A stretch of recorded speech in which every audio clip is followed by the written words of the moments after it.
Assalamualaikum warahmatullahi wabarakatuh. Perkenalkan, nama saya Biona Damastina, NIM 206151052.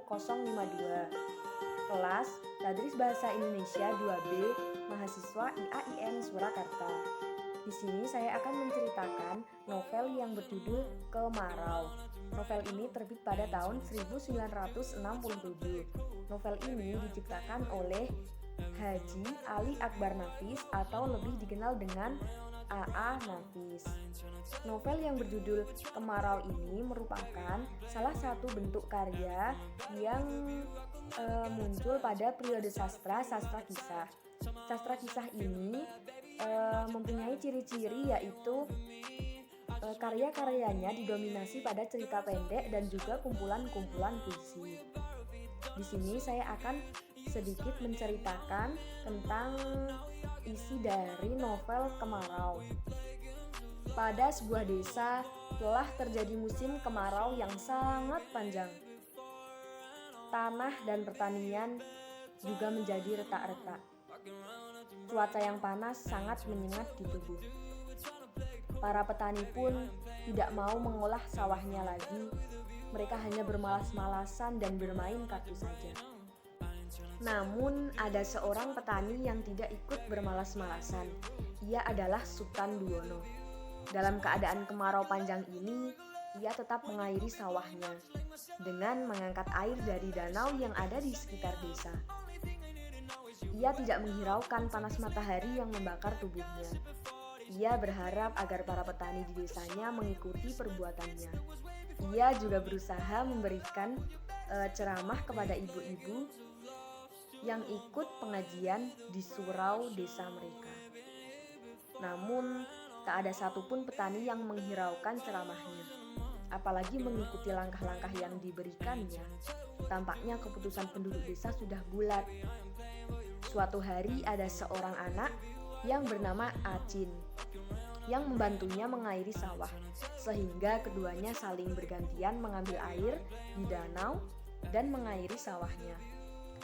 Penduduk desa yang melihat kerjasama antar keduanya tersebut bukannya mencontoh apa yang mereka lakukan, melainkan menggunjingnya dan menyebarkan fitnah bahwa Sutan Duono mencoba mencari perhatian Gundam. Gundam merupakan ibu si bocah itu yang memang seorang janda. Bahkan seorang janda yang menaruh hati pada Sutan Duono pun kemudian mempercayai gunjingan itu. Gunjingan itu semakin memanaskan telinga Sutan Duono. Namun ia tidak mempedulikannya. Ia tetap bersikap tenang dan biasa saja.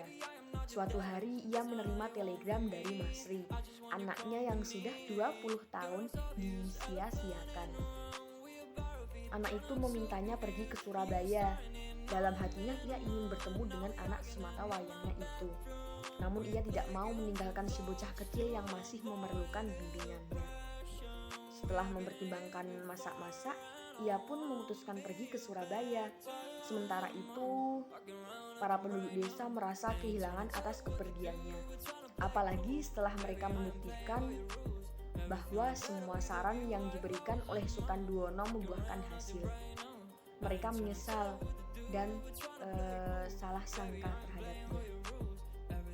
Sementara itu, sesampainya Sutan Duono di Surabaya, hatinya menjadi hancur ketika ia bertemu dengan mertua anaknya. Ternyata mertua anaknya adalah Iyah, mantan istrinya. Ia marah kepada Iyah karena telah menikahkan dua orang yang bersaudara. Karena marahnya itu, Sutan Duono mengancam akan memberitahukannya kepada Masri dan Arni. Namun, ia berusaha menghalanginya dengan memukul kepala mantan suaminya itu dengan sepotong kayu. Kalau saja Arni tidak menghalanginya, kemungkinan besar Sutan Duono tidak akan selamat. Melihat mantan suaminya bersimbah darah, ia merasa menyesal. Kemudian ia memberikan kepada Arni bahwa Sutan Duono adalah mantan suaminya. Betapa terkejutnya Arni mendengar ia kemudian menceritakan hal itu kepada Masri, sehingga mereka sepakat berpisah. Tak lama kemudian, Iyah meninggal dunia, sedangkan Sutan Duono pulang ke kampung halamannya dan menikah dengan Gundam, yaitu ibu dari Aji. Bisa kita simpulkan dari singkat cerita yang saya baca tadi bahwa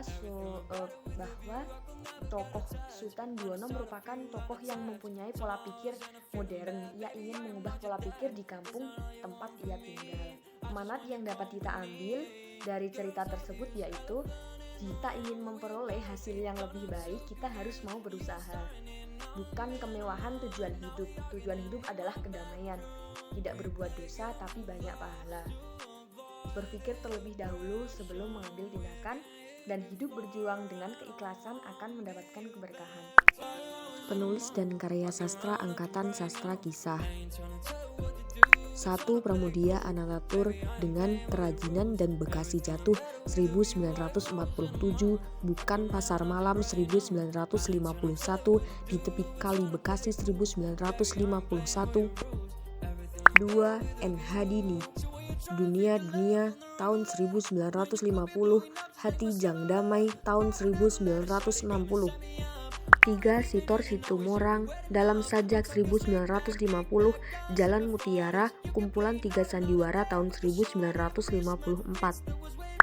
4. Mokhtar Lubis Tak Ada Esok 1950, Jalan Tak Ada Ujung tahun 1952, Tanah Gersang tahun 1964.